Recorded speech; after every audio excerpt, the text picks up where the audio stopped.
And so what I try and help coaches understand is that what you perceive to be a differentiator is not. It might be a sales feature, but it's not a differentiator, and it's making you look and sound exactly the same as everybody else. And so then the question is, well, what is a differentiator? And a differentiator is what I call this. It's being able to demonstrate your unique understanding of your prospects or your client's condition from a perspective they have never considered before.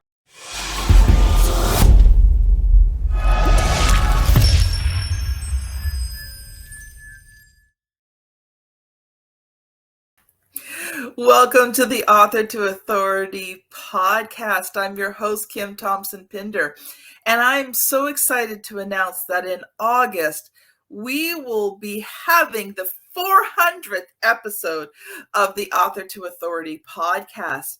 And in celebration of that, I have decided to do the top 25 episodes of the Author to Authority podcast for the whole summer. And we will celebrate the 400 about mid-August, so there'll be a couple of episodes after that. And I chose these episodes because they were the ones that I just personally felt were the ones that gave tremendous amount of value, that were going to help you as an entrepreneur, a professional, a speaker, a coach, to move your business forward. These were value-packed episodes that are just going to give you action steps that are just going to really propel you to the next level. So I'd love for you to sit back, relax, and enjoy this top 25 episode.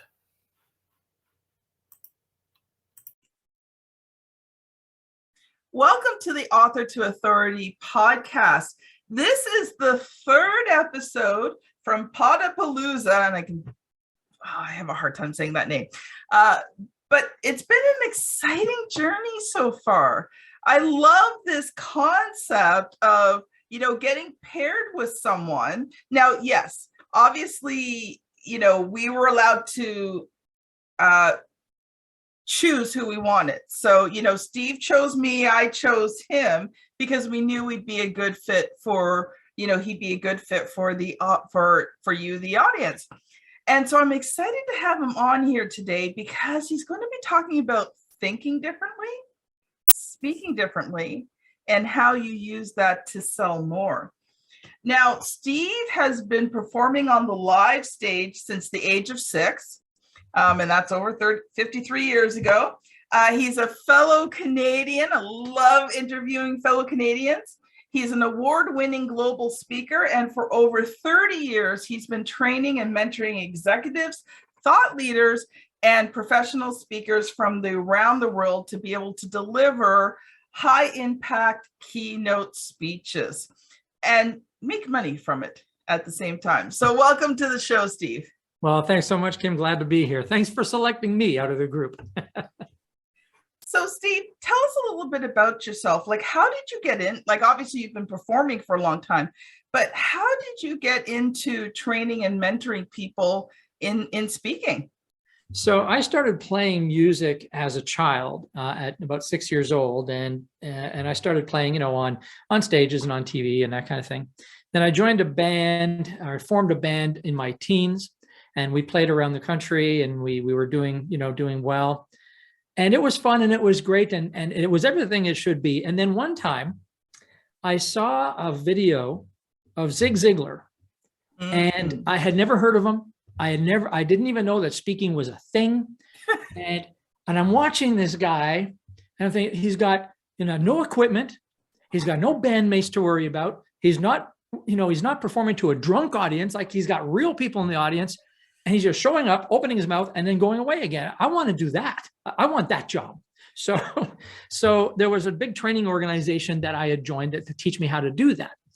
And I stayed with that organization for a while, and I ended up becoming an instructor with them.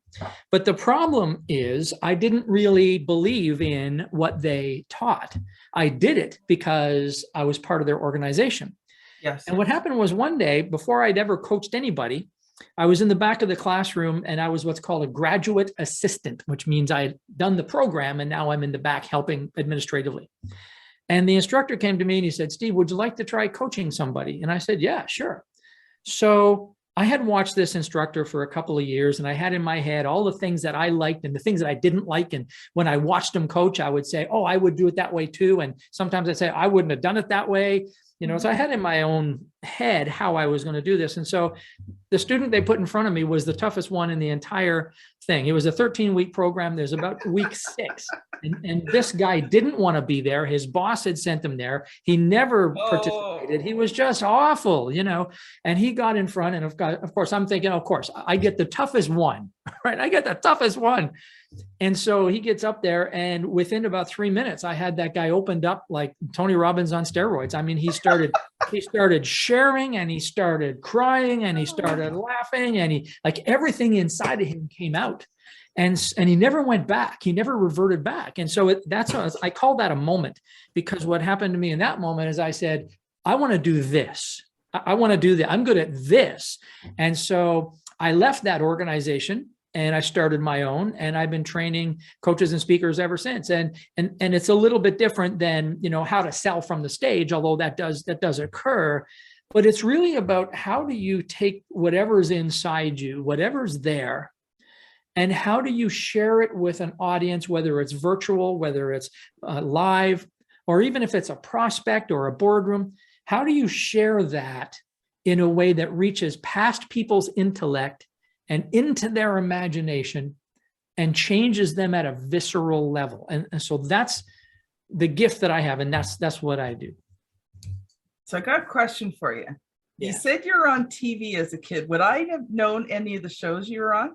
No, it was all local TV shows. In fact, the very first one that I was on, I was about 6 years old.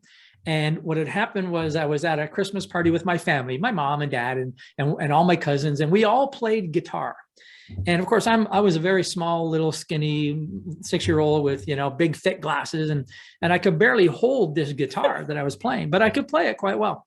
And there was a lady next door who was the host of a local TV show on Rogers Cable. And she happened to be there. And she said, I want that little boy on my show. And so we said, okay. So the next week, they took me down to the studio and I got to play on the TV show. And here's this, skinny little guy with big glasses playing, really crazy guitar. And so from there, I did, some local things. And when we started the band, wherever we would tour into different parts of Canada, the local TV stations would interview us, that type of thing. No major shows, no big stardom. Although we did have a fan club with a limousine. That was cool.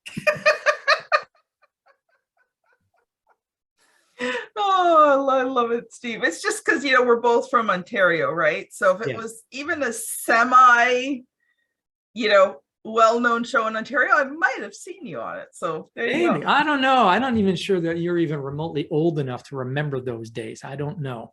Well, I'm a lot older than I look. Is that right? No, they were just local TV shows. Yeah. Awesome.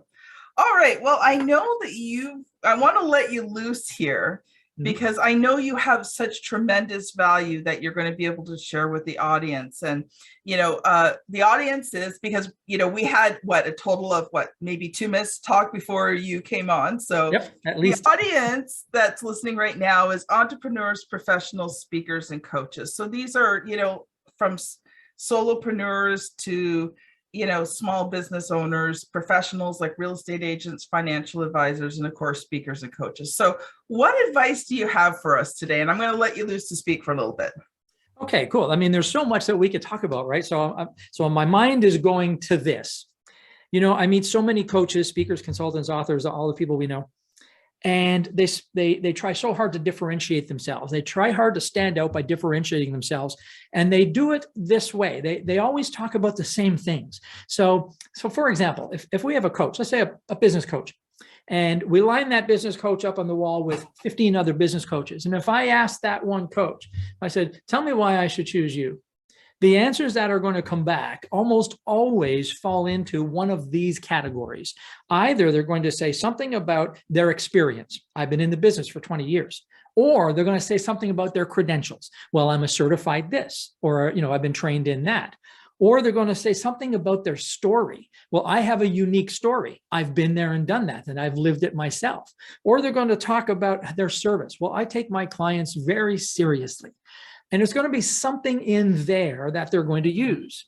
And then if I go to the next coach and I say, tell me why I should choose you, they're going to use different words, but they're going to say exactly the same thing. They're going to use the same parameters. And so what I try and help coaches understand is that what you perceive to be a differentiator is not. It might be a sales feature, but it's not a differentiator, and it's making you look and sound exactly the same as everybody else. And so then the question is, well, what is a differentiator? And a differentiator is what I call this. It's being able to demonstrate your unique understanding of your prospects or your client's condition from a perspective they have never considered before. And let me give you a very simple example of this. Okay. I go, when I'm speaking all over, I'll ask the audience this question. I'll say, now put up your hand if you or somebody is in the market for a tennis instructor. Now, Kim, if I have an audience of 100 people, how many hands do you think go up? Here in Canada in the middle of winter? None, right? I mean, none. Every now and then I might get one. Okay. And so then what I'll do is if there's, let's say 100 people as an example, I might say, there's 100 people here. I'm going to guess that at least 30 of you are either in the market for a tennis instructor right now, or somebody who is. And so Kim, let me ask you, are you in the market for a tennis instructor? Nope. Nope. Okay. So then, and I don't know if you're going to qualify for this or not, but let's see. I want to tell you about a guy named Brian. Brian came to me about 17 years ago and he says, Steve, I'm going to all the networking groups, the chambers of commerce and the BNIs and all of the groups. And he says, I'm collecting all the cards and shaking all the hands and making all the phone calls and meeting all the people. And he says, I'm just not getting the business that I need. I said, well, Brian, what do you do? He says, I'm a tennis instructor. So we taught Brian this fundamental principle, and that is that you don't actually have to be different from anybody else who does what you do. But you do have to appear to be different from everybody else who does what you do. And this is what we teach coaches, speakers, authors, consultants. You don't have to be able to be different from anybody else, but you need to be able to appear to be different. And so you appear to be different by changing the way you think about your market a little bit and changing the way you speak about yourself a little bit. So if you saw Brian today, you said, Brian, what do you do? He'd say, well, you know how sometimes kids have so much energy and they're bouncing off the walls and the parents have no idea what to do with these kids. You say, well, what I do is I take kids of any age, I bring them on a tennis court, and I absolutely exhaust them and I hand them back to their parents. So let me ask you a question, Kim. Do you know somebody who might be in the market for a tennis instructor? And I asked the audience that question and everybody's hand goes up. And so here's the point is with that example, Brian was telling people he's a tennis instructor and I have this kind of course and I teach that kind of course and this is what I do and this is where I do it. And every single, it's not like there's a bunch of tennis instructors at all the BNIs and all the chambers of commerce, but people don't understand how it relates to their life. So when he changes the way he speaks, and changes the way he thinks about his market a different way, he speaks about himself a different way, matches those two things together, and all of a sudden, he goes from, I'm not interested, to tell me more. Yeah. Right? It's results driven. Well, yes, and it's results driven. And here's the thing. Two things. Number one is it's results beyond what's expected. So the big challenge here is, as coaches and as consultants and even as speakers, what I believe we need to do is we need to understand like the first level of expectation of our clients, which is the known problem they have. People are going to go to a coach because they have a problem to solve. People are going to hire a speaker for their convention because they want a specific outcome. People are going to hire a consultant because they have a problem to solve. And that's fine. We need to know what those problems are. But more than that, we need to know the next level of problem that our client doesn't realize.